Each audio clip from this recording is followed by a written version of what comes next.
We continue our journey through the ancient world. Having explored the intoxicating flow of alcohol, we now turn to an even more ancient and pure bond, the friendship between humans and animals. Let's put aside the wine glasses of kings and the beer jugs of gods, and listen to the loyal woofs, regal meows, and other sounds of companions who have shared their homes, meals, and hearts with humans since the dawn of civilization. This is part 3, the story of pets in ancient civilizations.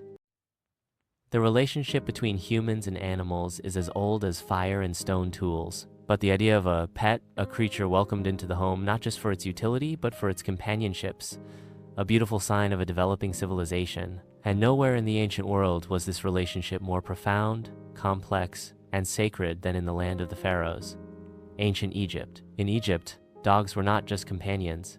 They were symbols of status, sacred protectors, and sometimes guides for the soul. Forget the image of dogs chasing sticks in the backyard. The dogs here lounged in palaces, participated in royal hunts, and were buried in tombs with more ceremony than most humans. Pharaohs and nobles adored their four-legged friends. The greyhound, with its elegant form and superb hunting skills, was particularly prized. These were not scruffy village mutts. They were regal, pampered creatures with names like Brave One, Reliable, or North Wind, real names found etched into tomb walls. Some were given jewelry and their own personal attendants. Dogs were also deeply tied to religion. Egypt's most dog-like creature, the jackal, was associated with Anubis, the god of embalming and the underworld. Anubis was not just a fearsome figure lurking around pyramids. He was a protector, guiding souls through the afterlife. Many believed that, by extension, dogs shared this guiding power. That's why they were not only buried with their owners, they were sometimes mummified themselves, complete with tiny sarcophagi, inscriptions, and even painted masks. And it wasn't just the elite who kept dogs. Archaeological evidence from workmen's villages and rural homes shows that common Egyptians also had dogs. One of the most touching testaments to Egypt's love for dogs comes in the form of grief. In the tomb of a nobleman named Impu, inscriptions mourned his loyal hound, Behukai. The text praises the dog's loyalty, hunting skills, and gentle nature, as if writing a eulogy for a fallen comrade. If dogs had status in ancient Egypt, then cats had divinity. These feline companions were not just adored, they were worshipped. In a society where order, balance, and protection were sacred, the cat embodied all three. Sleek, poised, deadly to vermin, and yet mysteriously aloof. It's no wonder the ancient Egyptians looked at cats and saw magic. At the heart of feline adoration was the goddess Bastet. Initially a fierce lioness deity, Bastet eventually softened into the sleek domestic cat goddess, associated with home, fertility, music, and protection. Her temples, especially the grand one in Bubastis, were filled with worshippers offering food, trinkets, and incredibly, thousands upon thousands of mummified cats, lovingly wrapped and buried like royalty. Cats kept granaries free of mice and homes free of snakes. More importantly, they became treasured household companions. Tomb paintings show women holding cats like children, petting them during meals, or letting them lounge beneath chairs at banquets. Some cats even wore decorative collars and golden earrings. That's right, ancient blinged-out cats roamed the halls of nobles like furry fashion models. The bond between cat and human was so strong that harming a cat, even accidentally, could bring severe punishment, sometimes even death. Killing a cat, even by mistake, was a capital crime. This is not a metaphor, it's written law. When a Roman soldier killed a cat during the Ptolemaic period, a mob murdered him on the spot.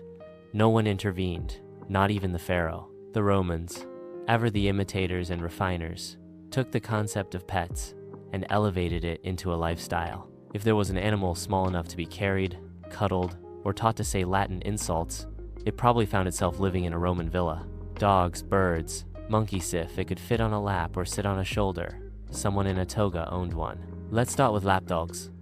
Wealthy Roman women, especially during the Empire, adored tiny companion dogs, often of Eastern origin, likely similar to modern-day Maltese or Pekingese. These pampered pooches were fed delicacies, adorned with collars of gold, and sometimes even had their own little couches. One famously mourned lapdog, whose epitaph survives, was praised as being gentler than a dove, and a companion who never barked without cause. But dogs weren't the only Roman favorites. Exotic birds, particularly parrots and starlings, became fashionable among the elite. These birds were trained to speak, sometimes in Greek, sometimes in Latin, and were housed in ornate cages. One parrot reportedly greeted guests at banquets with a cheerful "Ave" until it tragically died of overexcitement. Its owner held a full funeral with a eulogy and flowers. Monkeys were another status symbol, imported from distant parts of Africa and India. They were considered amusing, though occasionally chaotic, additions to the household. Some were dressed in miniature togas, others trained to mimic household staff. Pets were not just about comfort. They were statements of power, taste, and connection to distant provinces. In a world of conquest and empire, a parrot that could recite Virgil or a dog from Persia wasn't just a companion, it was a flex. In imperial China, pets weren't just playthings. They were portals to harmony, discipline, and beauty. While Western nobles paraded their lapdogs and parrots, Chinese emperors were quietly cultivating living art. Goldfish gliding in porcelain bowls, crickets chirping in carved cages, and dogs that symbolized loyalty, luck, or even cosmic balance. Let's start with goldfish. Originally bred from carp during the Tang Dynasty, goldfish weren't just pretty. They were prized for their color, form, and tranquil presence. Watching their graceful movements was a meditative exercise. Then there were crickets. Yes, crickets. Kept in tiny cages made of bamboo or ivory. These little insects weren't just pets. They were musical companions. Their chirping was considered calming, poetic, even spiritual. Song Dynasty poets wrote verses praising the quiet melancholy of cricket song. Small lapdogs also held a special place, especially among the aristocracy. Breeds like the Pekingese and Shih Tzu weren't just cute. They were imperial symbols, bred to resemble Chinese lions. They were considered sacred, even semi-divine. These imperial dogs were often carried in sleeves, pampered in silk-lined baskets, and guarded by eunuchs, because in the Forbidden City, even your dog had bodyguards. In ancient Mesoamerica, pets weren't just cuddly companions. They were spiritual guides, elite status symbols, and sometimes dinner. The line between animal friend and sacred being was blurry. Let's begin with the Xoloitzcuintli, better known as the Mexican hairless dog. It wasn't bred for its looks, but for its profound spiritual role. The Nolo was believed to be a psychopompa guide that escorted the souls of the dead to the afterlife. When someone died, it was common for a Xolo to be sacrificed and buried alongside them to ensure safe passage. These dogs were also kept in homes as companions, guardians, and surprisingly, as a food source during ceremonies. Yes, they were both beloved and barbecued. Then there were jaguar cubs. To the Maya and Aztecs, jaguars weren't just apex predators. They were celestial beasts, warriors of the gods. Elite rulers sometimes kept jaguar cubs in palace zoos, not just to flaunt their status, but to commune with divine strength. The ancient Greeks didn't just value animals for labor or sacrifice.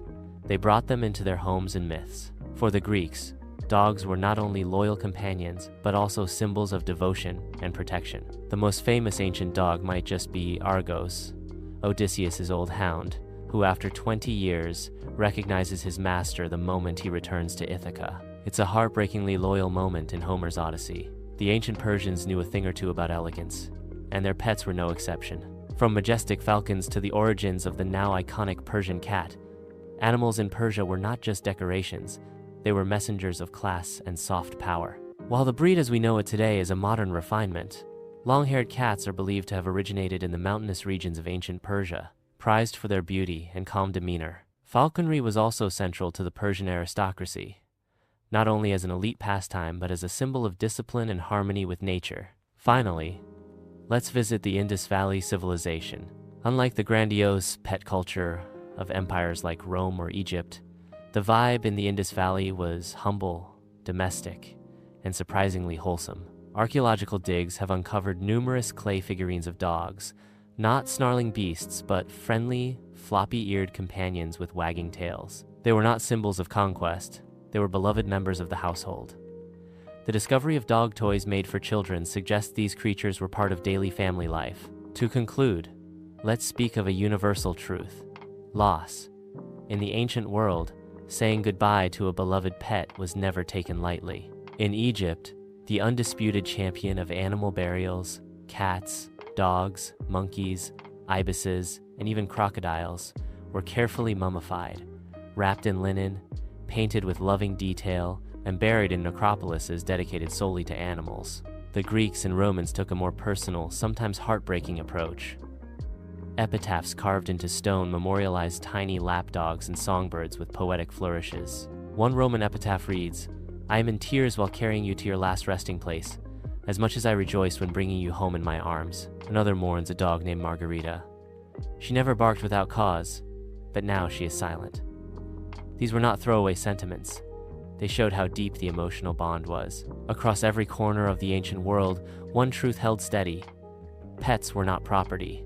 They were partners. Whether buried in gold or wrapped in clay, they were remembered, honored, and loved. Because no matter the era, goodbye was never just goodbye. It was a promise to meet again, somewhere beyond.